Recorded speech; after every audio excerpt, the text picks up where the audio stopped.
there is another option to manage your identities in a way that is secures and doesn't slow you down. Just the fact that Vault is everything that was out there for the last 30 years doesn't mean that this is the best thing for your business.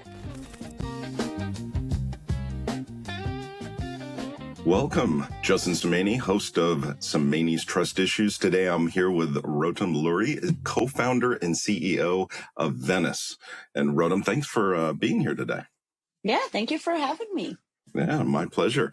So I know we're going to talk about Venice and how you're innovating in the PAM market, but really love to start about just your background. You got an interesting background. I'd love to kind of dig into it a little bit of, what makes you you. And so maybe start about growing up and working and career-wise. Yeah, sure. So I am the black sheep of the family, I think. We're starting out strong. Yeah. You see, I need to set the bar high so that people will pay attention. No, but just like jokes aside, both of my parents are developers. So I grew up in a house where technology was like. And my dad is also Soviet, so he made me to break up and rebuild computers. So technology was always around. And, therefore you can really understand what I'm sure that both of my parents were very disappointed when I chose to become a product manager. But you see, I mean, Isn't that every little girl's dream to grow up to be a product manager? To be a product manager, yeah. Well, if this little girl happened to like to do a performance and shows in the house, so yeah, definitely there is. These were the first signals. I really like to tell other people what to do. No, just joking. That's awesome. But I grew up in this house that was like technology was always around, and I was always very passionate about it. But I was also very passionate about some other stuff. So I was doing a lot of after curriculum activities. And I think that this was the first signal where I'm going to find a way to do technology from a little bit of a different perspective.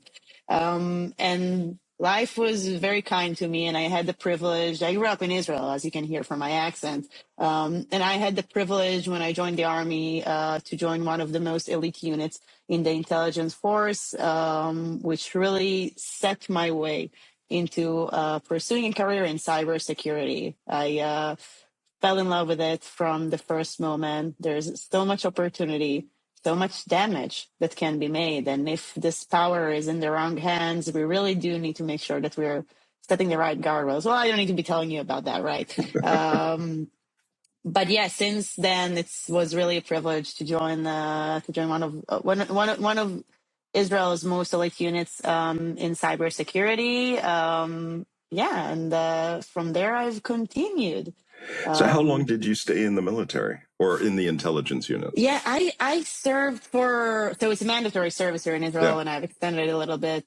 So I was a lieutenant, so I served for almost 5 years. And right after I joined Microsoft. So I didn't really take a break in between. Didn't do the camping or the backpacking trip that most Israeli people are doing in South America. Go straight to work. Now, was that because, Microsoft is very similar to the military? So my position at Microsoft was actually very interesting because I started as this network security analyst in what used to be called Azure Security Center. Now the name is Microsoft Defender for Cloud. But the position that I was very, very lucky to get accepted to was an entry-level position to analyze how our customers are using the product and to analyze their network configurations in order to make sure we create proper recommendations. We didn't have ChatGPT and LLMs to review logs back then. But it was really interesting because it really taught me, Microsoft has so much data and such a big and varied customer base. So I've learned a lot from just having a look on how assets in the cloud are being configured. The year it was 2016, so I think that multi-cloud was a term that just started to be coined. Hybrid environment back then, no one even knew that they can ask for something that could protect their hybrid environment, right? Like I remember that back then at Microsoft, it was an Azure native program, and we had quite a successful business, but it was only Azure. and all of our customers had more than that. So yeah, it was a really interesting place to start my career at, and That's to use interesting. the skills that I took from IT 200 to That's Microsoft. awesome. And then Yeah. how long were you at Microsoft? What did you do after that? So I was there for 4 years, started in network security, and then, like the perimeter, moved to do more of identity related stuff. So yeah, it is. I think that there's actually, I think, a patent on that I have from like 2018 about identity hardening. Today you would call it ITDR, but again, the branding wasn't very successful back then. But this was essentially what we were trying to do, right? We were trying to help organizations to get to the point where their privileges are list privilege, that everyone has just the access that they need. Impossible task back then in 2018.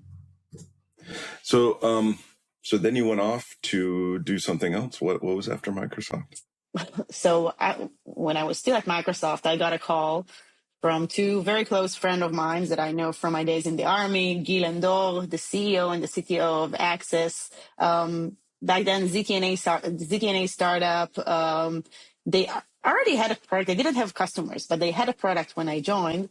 I still have this theory until today that one of their investors told them, you need to get a product manager. And they were like, well, we don't know what it is exactly, but like, we'll make sure that we bring someone that we like. We like Rotem. Let's bring her over. And to be completely honest, like, when I came so arrogant after Microsoft. I've been doing it for a while. I know how to manage big products. Man, I got to Access. I didn't know anything. Well, it was all new. Is that typical coming out of Microsoft, or other locations, that there was this air of supremacy? So I think that when you work for a company like Microsoft, I really did felt very, very privileged and lucky to start my career there, because I had amazing managers that really invested a lot of their attention in teaching me how to do the job right. So I felt like I had the best school for learning how to do product management, to be working with the biggest customers on earth. So yeah, I mean, you feel like you know how to operate stuff and how to define products. And then you got that gap between big and reality of everybody else in the world. Is that what you hit, basically? So I think that it was definitely that, but even moreover, when you work for Microsoft, there's a whole ecosystem supporting you. You always have your manager and their manager and their manager. Right. I mean, there were quite a few people between me and the Microsoft CEO. And then you get to Access, and it's you, it's the CEO, it's your team, and that's pretty much it. And when decisions need to be made, you're the one that need to be making them. And it's not like, in Microsoft, I could open my KQL and to run some analysis and to have a very thorough research on what's best to our customers based on data. In the startup world, you have different methodologies to understand what's the next thing that you need to be doing. And also, you need to be so cautious about your resources, right? So an hour of a developer of mine at Access, I would think of it as the most precious thing. You always want to make sure. To me, I think that the best thing, even today when I interview or when I hire product managers, I think that the most important skill that a PM need to have is to know how to prioritize and how to distinguish from the things that need to happen now from those that can wait for a few more months. Was that a hard lesson to learn, or how'd that make you feel at the end of it? When did you realize that you learned that thing? In the moment, or did it take time afterwards?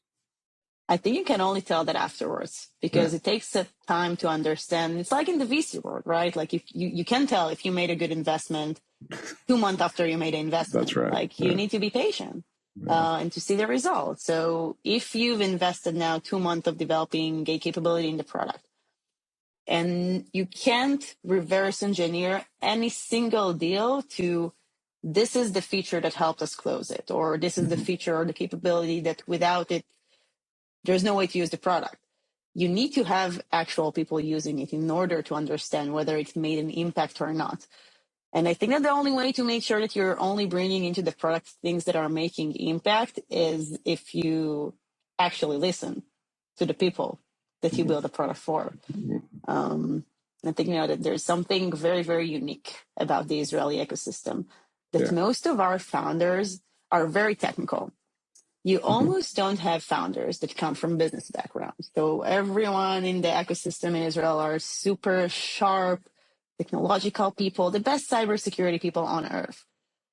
But then the thing that we need to be educated and the thing that we need to get better at is to understand what's the business impact of those Yeah. problems that we're solving with this great technology, right? This is what Well, matters. I don't want to go sideways, but in my experience, and we'll put an asterisk by the length and tenure of my VC experience, but hands on for all for the various years, 2 years at YL, and then before that in various degrees, it was really the go to market capability that was one, that's going to make or break your company, but two, from a knowledge standpoint on founders, that was always the hardest thing of how do you craft the message? How do you target your ICP, et cetera? Is that what you're referring to when you talk about that space?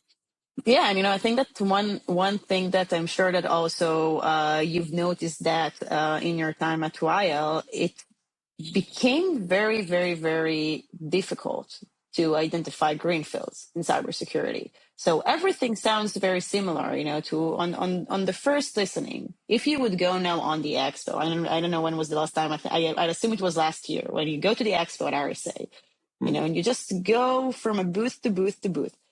Unless you spend at least 2 minutes in every booth, it's impossible to understand what's the difference between all of them.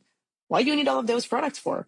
And I think that's one thing that led us, and I have a whole thesis, and we can branch out and talk about that, but I have a whole thesis about what led us to that point. I think that the fact that everybody are using today AI in order, just like export their transcripts from Gong and they put it in, their chat GPT and then they ask them what needs to be my messaging is definitely a key thing that causes that. But I also think that this is, again, the fact that a lot of security vendors are very focused on the technology that they brought to the market and not in the actual value that it gives.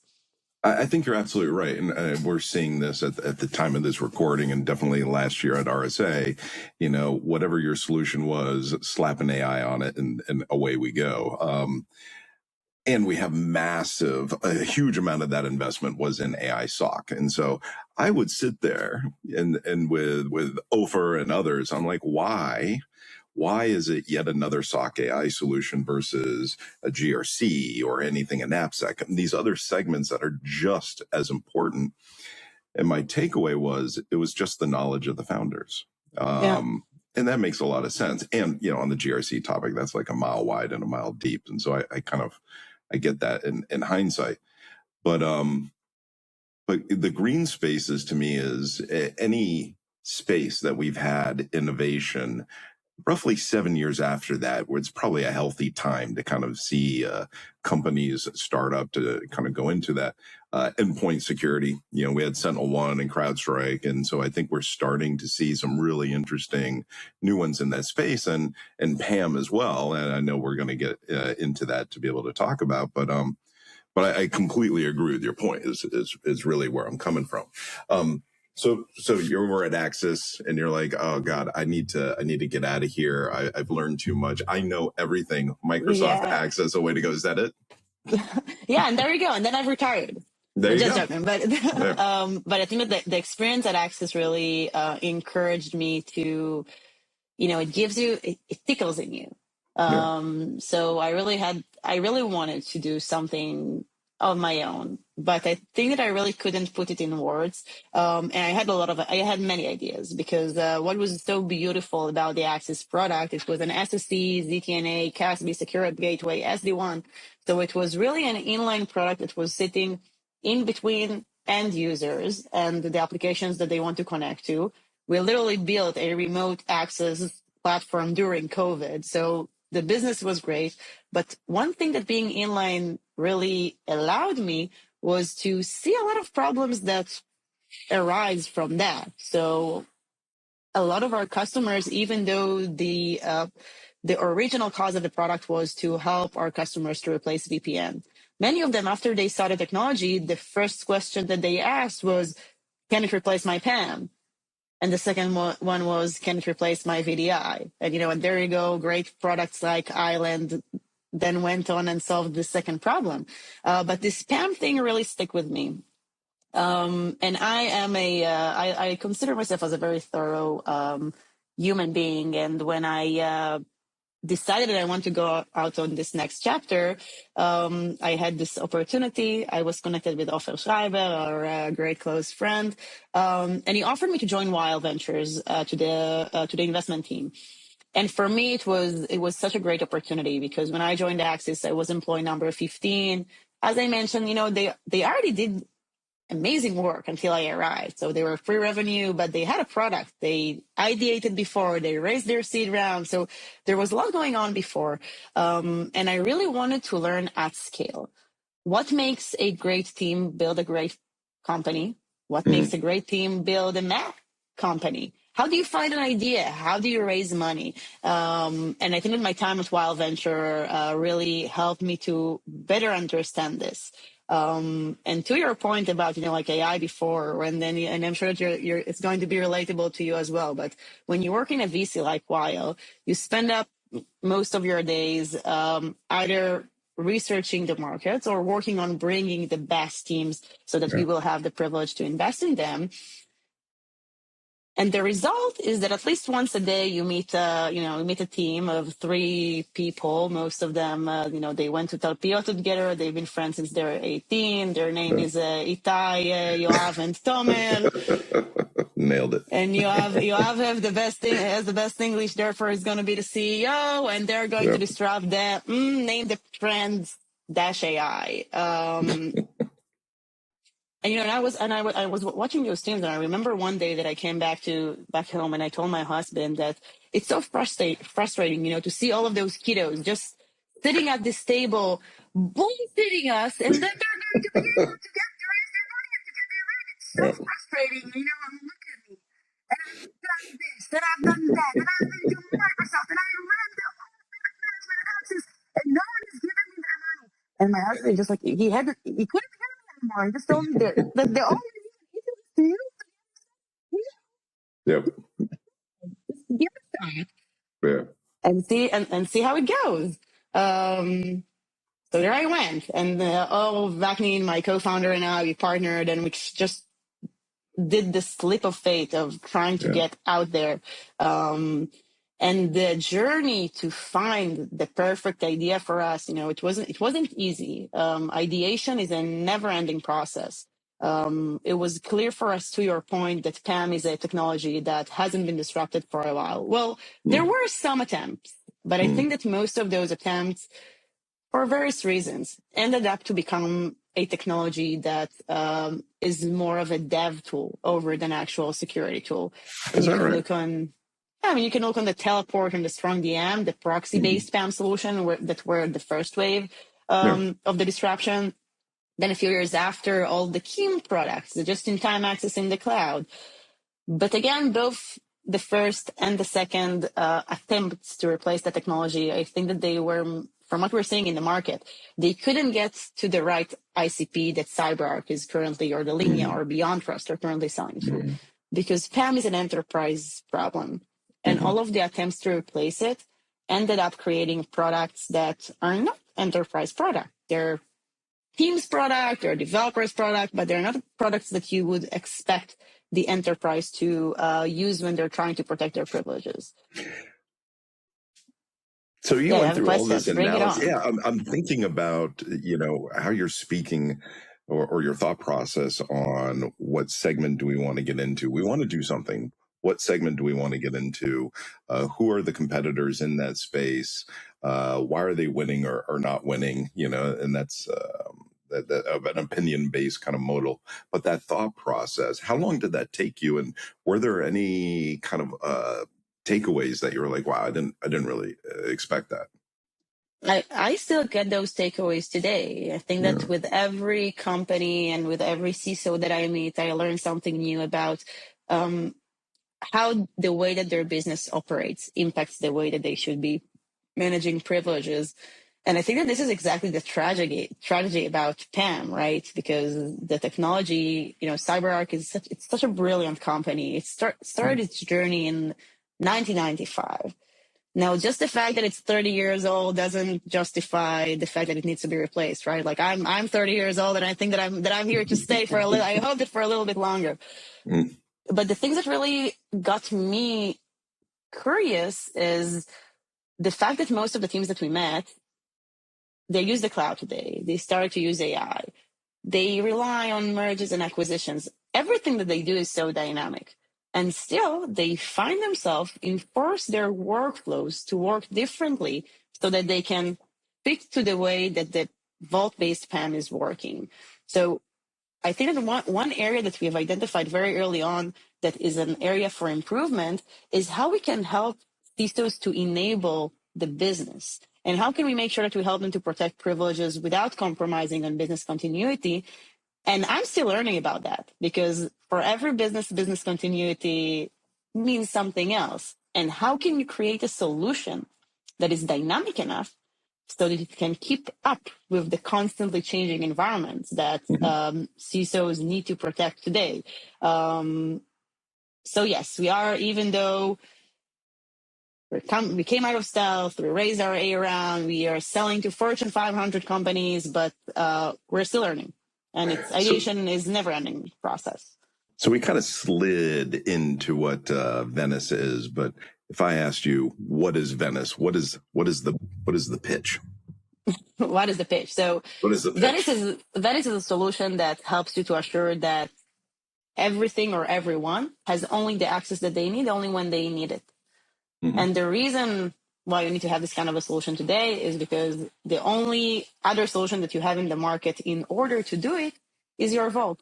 Now, Vault, it was created and invented in an era where all of the identities were known, human, and you could just take this short list of admins, lock them up in your Vault, give access to your Vault to the 5 IT people that you have working for your company, and there you go. They can connect to AAD, they can connect to the firewall. But since then, we know that the technology has evolved, and the nature of permissions in the cloud is nothing like that. They come up, they come down. Sometimes they only come up and they never come down, but it's way more dynamic. And also it brings a great opportunity, which is to provision access in a way that is more fine-grained. So taking you back to my days at Microsoft, where we try to help our customers to get to least privilege policy. What we do in Venice today really helps our customers to create policy that assures that access is being granted just when it's needed, not more, not less. And one more thing that we are doing differently than all the other vendors out there is that we unify privilege elevation across on-prem, cloud, group membership, role elevation. For your end users, it doesn't matter. They elevate privileges to anywhere in a single experience. And for the security team, they get a single pane of glass of all of the identities that they have and the way that they need to be protected. So it's a really dynamic solution that not only assures that you have more fine-grained policies, but that the time to access, that your end users, be them users, be them non-humans, and be them AI agents, we don't care. We can work with all of them and give them access immediately. So I'm a kind of an architecture learner, and so I start at the base and then kind of build up. You've always been a technical CISO. Yeah, that's a long conversation. Yeah. So we'll do it another time. Yeah, we'll do it another time. Let me. I was going to say let me role play, but let me go back into that CISO hat and say, okay, fantastic. We signed up POV. We're starting our deployment, whatever that looks like. What does an integration look like? Now, let me set the stage. Let's say I'm a typical company. I've got multi-cloud providers. I've got SaaS. I've got endpoint, a CrowdStrike, whatever it might be. What does that integration look like on day one? When am I fully up and running? Some of those key milestones that you're seeing in your current customer base. Yeah, that's a great question. The platform is agentless. So the way that we would be connecting to your cloud environment is fully API based. And for the on-prem environment, we have a lightweight connector. We just need a single one per network. And we use those connectors to map the environment, who has access to what, including transitive permissions, by the way, so that if you end up rotating something, you know what's going to break eventually. So that's the first thing that we do. And the second thing that we do with those integrations is to provision access. So in order to set up a POC, all you need to do is to choose the environment that you want to try Venice on. You would spin up those connectors, data will start to flow. And one more thing that we are doing is that we are recommending you on how the policy needs to look like based on how accounts are actually using their data. So from day one, you have full recommendations on setting up the policy in a way that assures that access is fine-grained. And the cherry on top is that for our customers that are using a legacy PAM vendor today, we also know to automatically migrate policies from legacy vault-based PAM to our ephemeral access solution.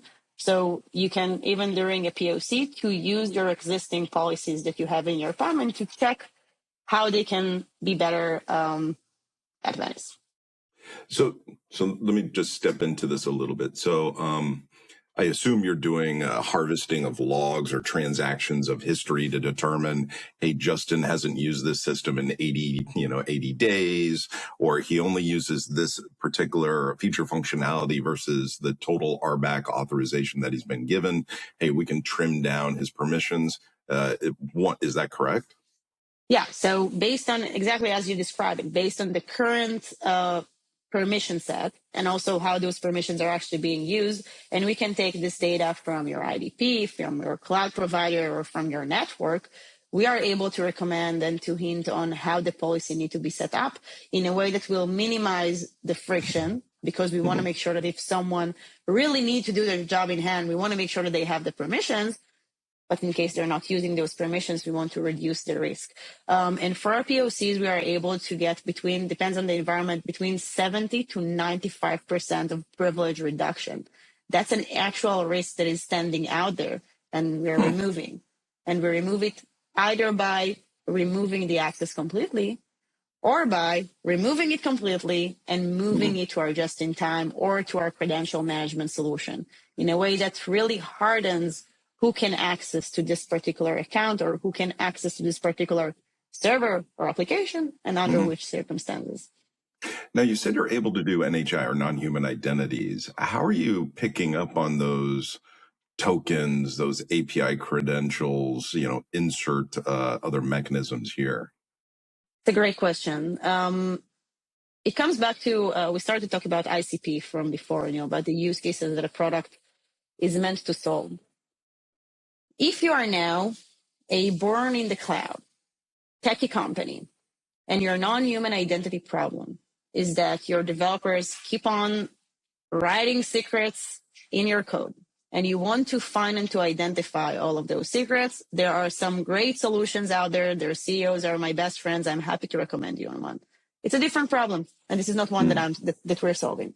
What we do is that, given the fact that we are integrated with your literally entire environment, that means that wherever those secrets are stored, we are most likely able to find them. And from our experience for our ICP, which tend to be the more enterprise legacy-like solutions, most of those secrets are managed somewhere, even if it's in a way that is not very thoughtful. So you would have some of them in your AWS, some of them in your Azure, some of them in your on-prem, some of them in your 1Password, some of them in your Vault, and some of them in your Okta. We are able to detect those. One more thing that we are able to do is to understand what they have access for and who have access to them. So that if, for example, now a developer has access to a secret that has access to your production environment, there you go. We are able to let you know about this transitive permission. And we're also able to let you know the impact of what's going to break in case you're going to rotate this particular secret. Last but not least, we are actually able to rotate those secrets because we manage credentials. So the best combination would be to identify where those secrets are hosted using our platform, and then to also enforce their rotation from the platform itself. Interesting. What about homegrown services? Go back to Unity or SAP, any company I've had, you always have the core service that you're generating revenue off of. And in there, they usually build out their own authorization and RBAC. are you able to integrate with those? Because I'm thinking specifically around customer support and individuals that have administrative privileges in those service and doing that same kind of PAM enablement versus others. What does that look like for you guys? Yeah, and this is something that comes up a lot. I think that every business that is older than 20 years, they will have their homegrown application, because this is how we used to be doing things 20 years ago. Some of those applications are a little bit more generic in a way that they are being built on top of SAP or some ERP platform that we already know and we already have integrated with natively. For others, and we still keep on seeing them, because again, every business is different.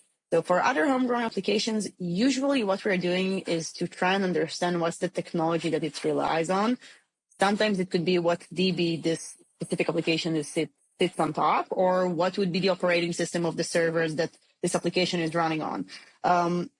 We are able to provision access to Windows servers, to Linux servers, to Active Directory domains, and we are also able sometimes to intervene if we're requested to, and to edit the permissions in the authorization DB of the application itself. It requires our team a very light adaptation in order to connect to that particular DB, because we can provision access to DBs. So we just find this particular table of the authorization and we are able to provision access through it.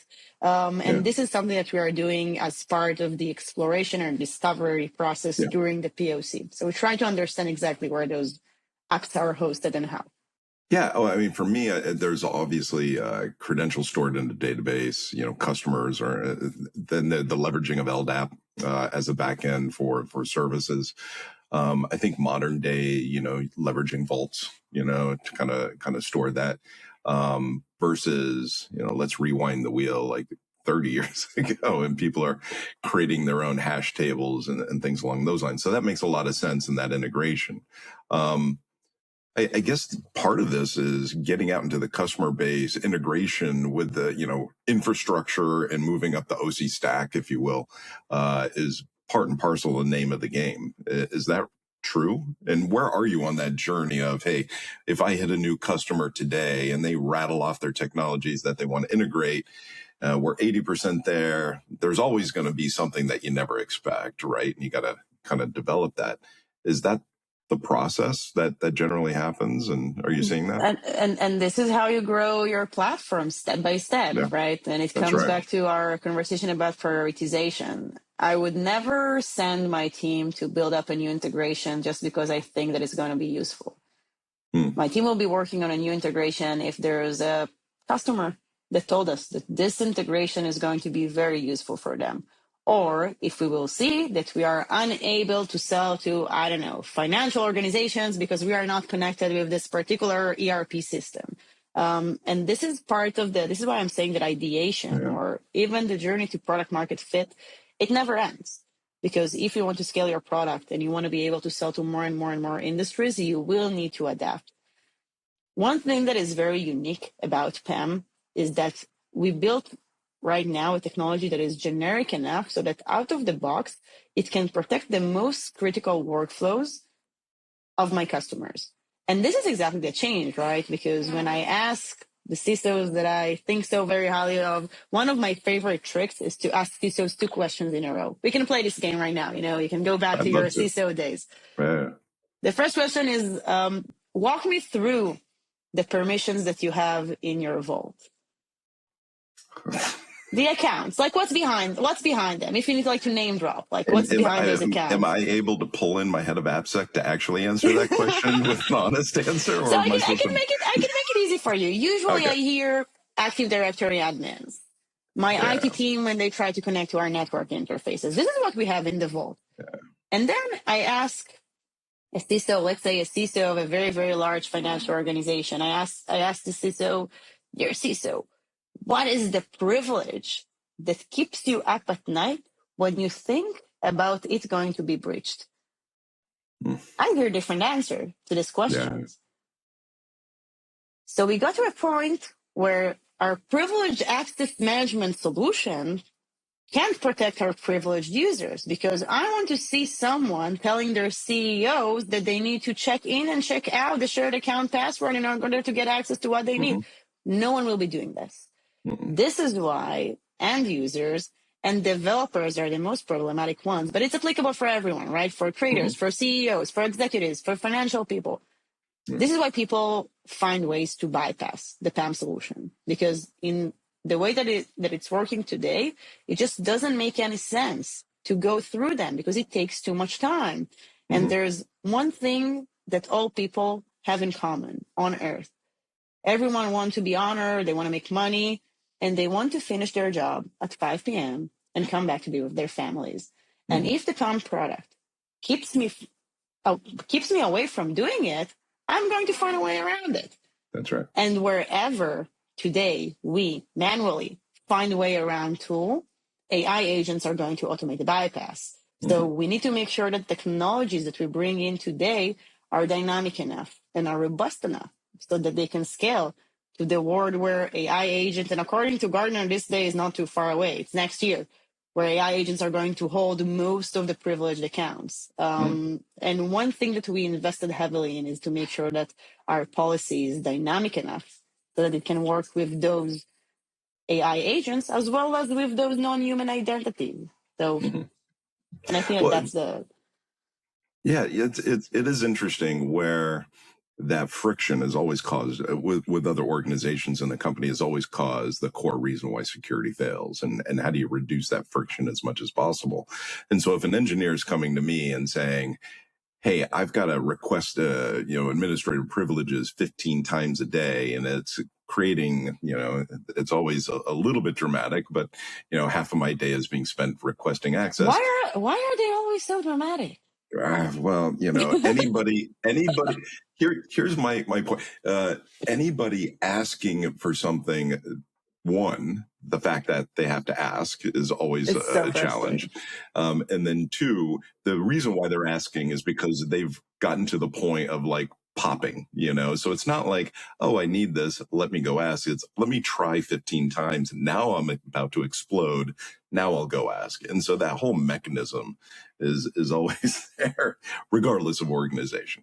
But what is that process? One, when you take this to a security team and you're actually going through the sales cycle, I assume you're also bringing on other key stakeholders across the company, such as product development or the IT ops team or whoever that might be. Is it a different sales motion, messaging? And one of them, I would imagine, is what is this going to increase my workload? I'm going to have to, what is that clicking capability for me to request grants so I can get on with my day for those privileges? Yeah. So the way that I'm seeing it, people and services and AI agents, doesn't matter. No one likes to request access, to your point. And that makes the identity and access management team the face of the page you don't have access to it. So at the moment, those people, they're being seen in the organizations as people that bring friction, bring challenge.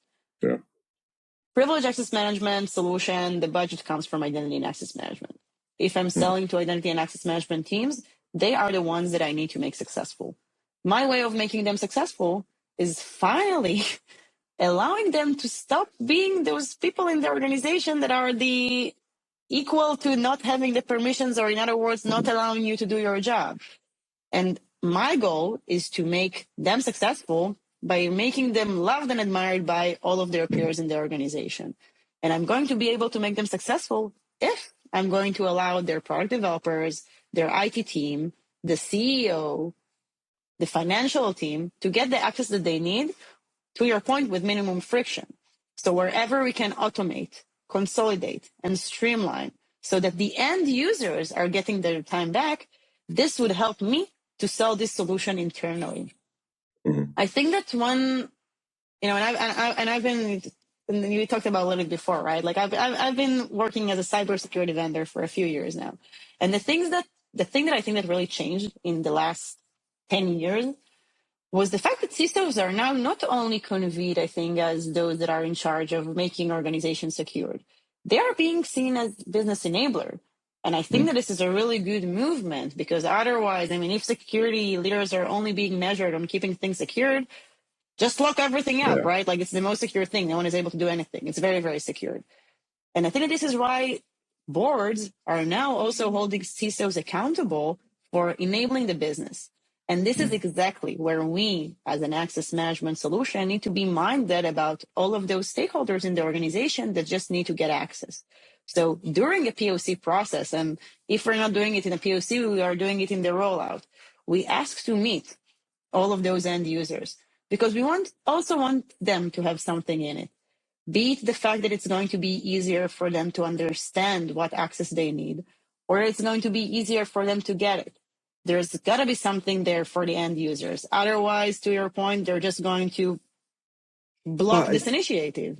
Yeah, and I think to that point, it's making the end users happy is reducing that friction. And so other solutions in the PAM space is more of a static model of, hey, Justin's an SA, he needs access, root access to the system. And so he will go into the site, request privileges, get it granted for an hour, and then go about the day. Is there a better way of doing that for where it's more dynamic versus static? So this is, speaking of where we can use AI in order to make our lives better, this is exactly how you can use AI to solve a problem that is real. So AI is the tool that we use in order to solve this problem. But the problem is not a problem that was initiated by AI. What we do is that we try to also look on patterns, on access patterns. I'll give you an example, my favorite one, very relatable. Most of the teams that I know, they don't push code to production every minute. You push code to production, you have your version, your main version, and you will be merging it on Thursday at 4 p.m. You don't need your developers to have access to do it on any other day. But you also don't need them to request access every Thursday in order to do it, right? So one thing that we are able to do at Venice is to look on each and every access request, or even before an access is being requested, on the access patterns, and to make sure that we request it on behalf of those that we anticipate that they will be asking it very, very soon. We also embed it in our approval workflow. So we are also able to set a request to be automatically approved, automatically denied, or required to be manually approved by an individual. And the way that we understand what needs to be the verdict for this particular request is by looking on access pattern that we've seen before. And if I'm a new user and the platform knows nothing about me, that's perfectly fine, because Venice has visibility to all of the permissions in the organization. Maybe my peers from my team, maybe they have similar access patterns, or maybe no one from my team ever requested this privileged access that I'm requesting right now. So someone needs to be approving it. I can't just get in. And this is exactly how we're using data and AI in order to make better decisions once we approve the access or deny it, but also in order to spare this step to begin with. I had a very nice conversation with our product designer, and she told me that one thing that really confuses her about her job at Venice is that she understands that what will make her successful is if the end users will say that they don't know that there is a product here at all. And I loved it, because I think it's a very mature way to look on user experience. If the end users that use Venice are not going to feel it at all, that's the best user experience that I can give them. And that's it. I think you're absolutely right. Wouldn't that capability of just predicting access apply even to non-administrative privileges? So every user, I'm just thinking about my personal life. I was always given access to systems that I used for the first month, and then I never used again. Or I would use like once a year, and that's just normal user access. While most of the admin credentials of any engineering or others are being heavily attacked because of the resources they have access to, the same model can be applied to almost any user, right? Yeah, and I think, and this is the two question quiz that I do to CISOs. Yep. This is exactly why we built a platform like that, because who gets to draw this line between privileged and non-privileged? Mm-hmm. Technically, it has no meaning, right? The only meaning is the impact on the business. And for some businesses, different kind of users are going to be more privileged than others. Mm-hmm. As an industry, we're seeing in the last year a lot of momentum, and a lot of maybe momentum is not the right word, but I get to see a lot of companies in their journey to zero standing privileges, ZSP. It's like a new term that people started to use in the last year. And in its core, I think that this ambitious that we all need to get to as an industry, this is exactly the wall that we are breaking now between PAM and IGA. So I think if done right, and if done completely differently from the ground up, we need to start to think how we can set up permissions and access in a way that goes after this zero standing privileges principle. And then the problem that you are describing, that I joined the company, I needed to do my first project, I requested access, no one ever took it away. This problem wouldn't exist if all privileges are going to be ephemeral. Mm-hmm. Neither do PAM.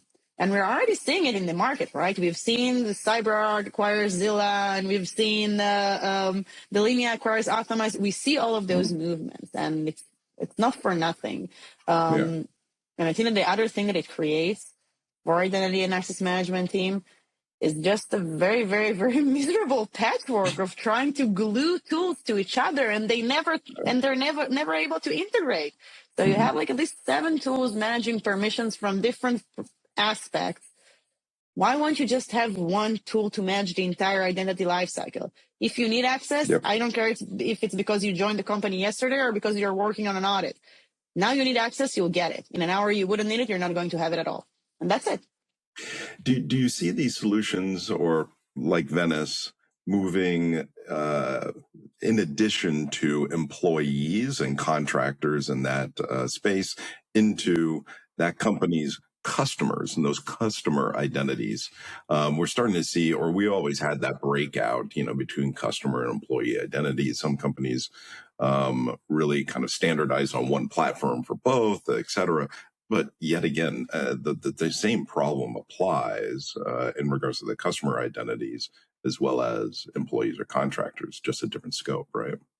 Yeah, absolutely. And again, business leads the way. So depending on your business, you would need to consider whether you want to have a unified IAM and CIM, or that you want to have them all both under a single platform.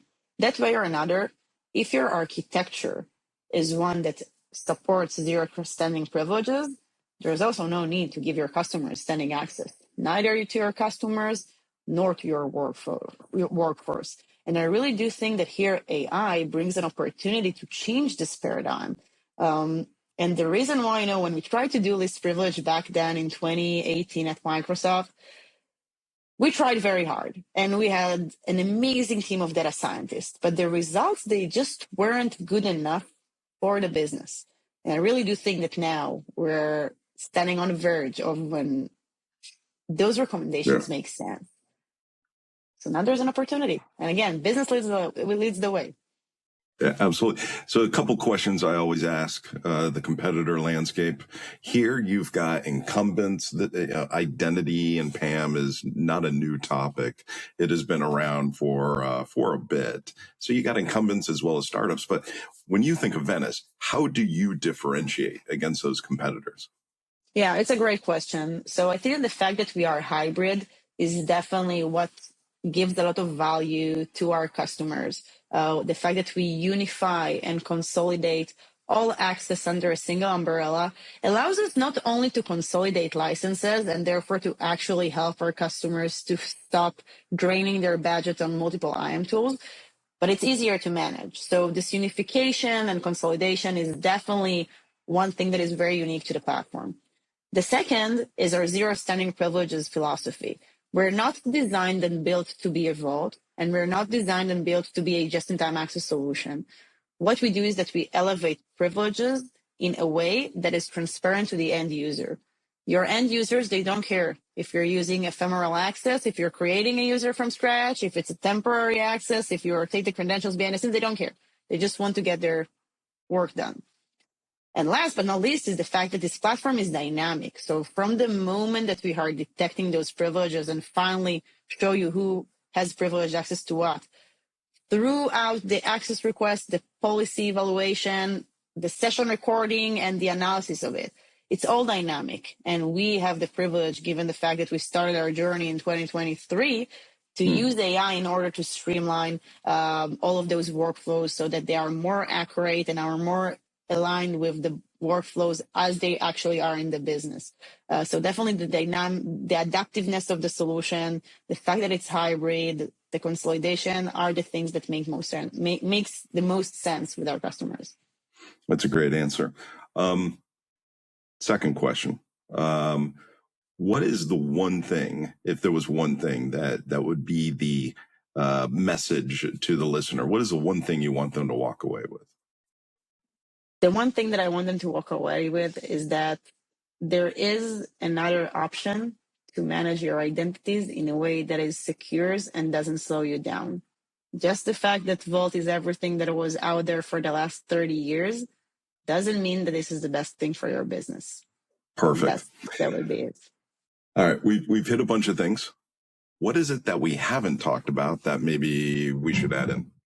What is it that we haven't talked about? Wow. Well, I want to ask you what you're up to next. I'm so curious about it, but I guess this is not the right time for asking you those questions, huh? We can talk about it. I'm doing a podcast to keep me from falling asleep. You see? I got to be honest with you.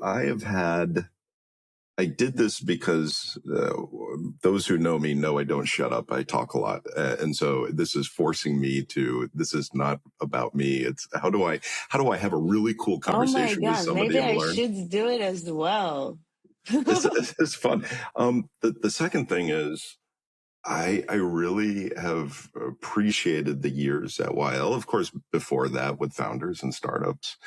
And this is a really easy way to see what's going on, understand it, add some value, hopefully to people, and really help the founders as well as help the security community at both the days, because I see a lot of confusion around, hey, there's 15,000 startups. I don't know which ones are good or bad or indifferent. It was like, wow, I can help because, through that journey, and give a little bit of insight and value add to that.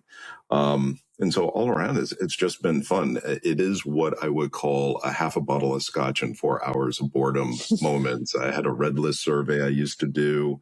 My blog was like that. This was one of those. This is just fun and it's just engaging. I love it. So it's hence the lack of production cost, putting it together. But I think that you're doing a really good service, because when I meet CISOs, it's really interesting to see how they navigate the conversations, right? And there are the ones that, are doing all the advisories and they've met all the startups and they already know how to navigate those conversations. And there are the ones that the startup world is very, very new to them.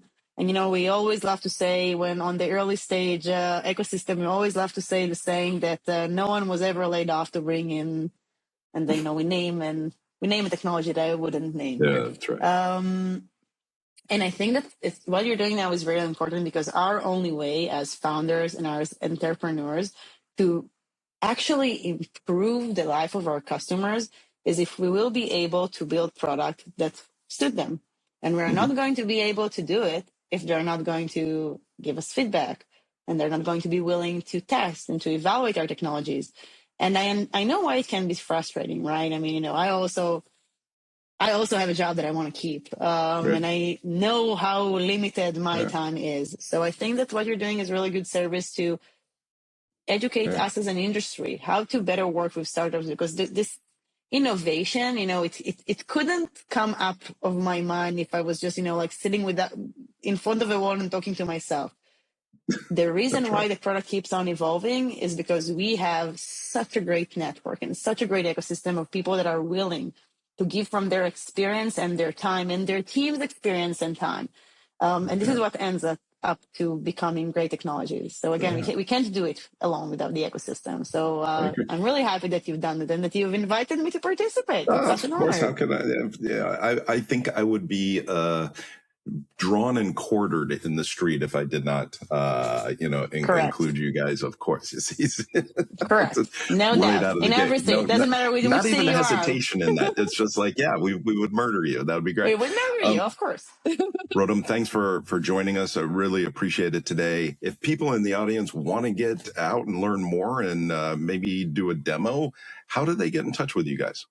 So definitely go into venice.io and are able to put your details in there, and we'll definitely be able to reach out, or just look for me on LinkedIn. Rotem Lurie. I know it's a very, very hard to pronounce name, but it's very easy to spell. So it's not that hard to pronounce. It's hard to pronounce because of the R at the beginning. How do you say my name? Rotem.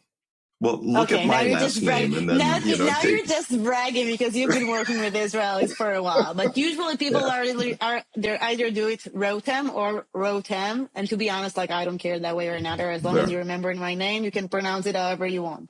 Well, I think in the beginning it did do that, so that's on me. Well, thanks so much. Also, right? Sumaini. Well, that's the easiest way to say it. You say. And how do you say it? Well, if you were my grandmother, it would be Sumaini. Sumaini. I can say it either. Yeah, nice. It's Italian up in the north. Nice. So, thanks so much for joining us. I really appreciate it. Have a good one. Thank you for having me. Have a good one. Bye-bye. Bye.